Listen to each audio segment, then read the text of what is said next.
আসসালামু আলাইকুম মাননীয় স্পিকার, আপনাকে ধন্যবাদ।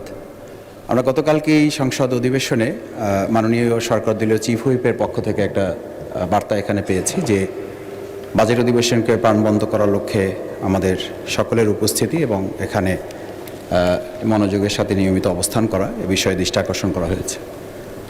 এই প্রেক্ষিতে আমি দুটো বিষয় আমার জানার বিষয়। একটা হচ্ছে যে আমরা শুরু থেকেই তার জন্য প্রাণ খুলে দোয়া করি আমাদের বর্ষিয়ান রাজনীতিবিদ এবং এই সংসদের একজন বিজ্ঞ পার্লামেন্টারিয়ান জনাব মির্জা আব্বাস, তার শারীরিক সর্বশেষ অবস্থা সম্পর্কে এই পার্লামেন্ট এখন পর্যন্ত আনুষ্ঠানিকভাবে আমরা কিছু জানতে পেরেছি, এটা আমার মনে পড়ছে না।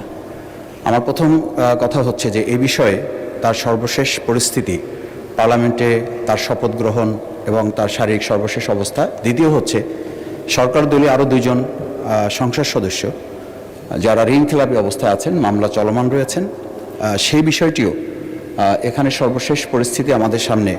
আমার মনে হয় আমরা একজন সংসদ সদস্য হিসাবে জানা দরকার যে আমরা এখনও পর্যন্ত পার্লামেন্টে অংশগ্রহণ করা কিংবা না করার প্রশ্নে তারা কী ভূমিকা পালন করতে পারছেন।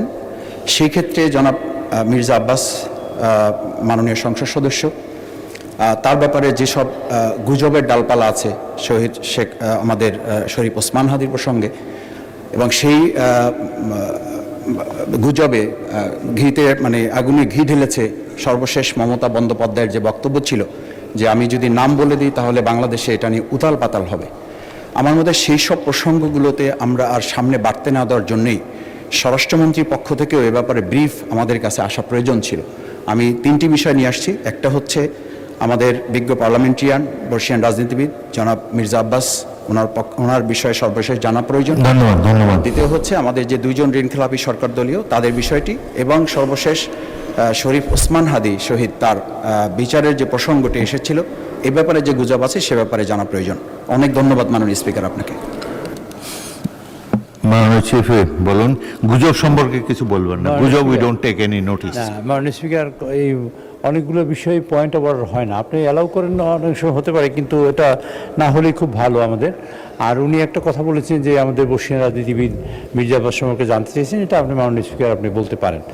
আর দ্বিতীয়ত হলো যে দুজন মাননীয় সংসদ সদস্য, এটা সাবজুডিস ম্যাটার, এটা কোর্টে আছে। মাননীয় স্পিকার কোর্ট সিদ্ধান্ত দিলেই কেবল সিদ্ধান্ত হবে, এর আগে তো এ বিষয়ে কোনো কিছু বলার সুযোগ নেই। তা আমি মনে করি মাননীয় স্পিকার বাইরের বিষয়গুলো যেগুলো প্রয়োজনীয় নয় সেগুলো আমাদের পয়েন্ট অফ অর্ডারের নাম বলে আমাদের পার্লামেন্টের সময় যাতে না যায় সেদিকে আপনি দৃষ্টি রাখবেন। ধন্যবাদ মাননীয় স্পিকার। ধন্যবাদ। আমি বলতে যাওয়ার আগেই আপনি বলে ফেলেছেন এগুলো কোনো পয়েন্ট অফ অর্ডার না। বলতে চাই জনাব মির্জা আব্বাস আমাদেরকে চিঠি দিয়ে জানিয়েছেন তার অবস্থা ক্রমাগত ভালো হচ্ছে, তো যথাসময়ে সুস্থ হলে তিনি এখানে আসবেন। বাকি গুজব কে কি বলেছে, কার সম্পর্কে কি গুজব, এগুলো নিয়ে জাতীয় সংসদ সময় নষ্ট করতে পারে না, এবং সুতরাং পয়েন্ট অফ অর্ডার বলার সময় আপনারা চলমান বিষয়ের উপরে কিছু বলবেন এবং অযথা সংসদের সময় নষ্ট হয় এমন কিছু উত্থাপন তুলবেন না। গুজব কখনো জাতীয় সংসদের বিবেচ্য বিষয় নয়। আর তাছাড়া যেসব বিষয় সাবজুডিস আদালতে চলমান আছে সেগুলোর চূড়ান্ত সিদ্ধান্ত জানার পরই জানানো হবে। কোনো সংসদ সদস্য যদি সদস্য পদ চলে যায় যথাসময়ে সংসদ থেকে সবাইকে জানিয়ে দেওয়া হবে। ধন্যবাদ।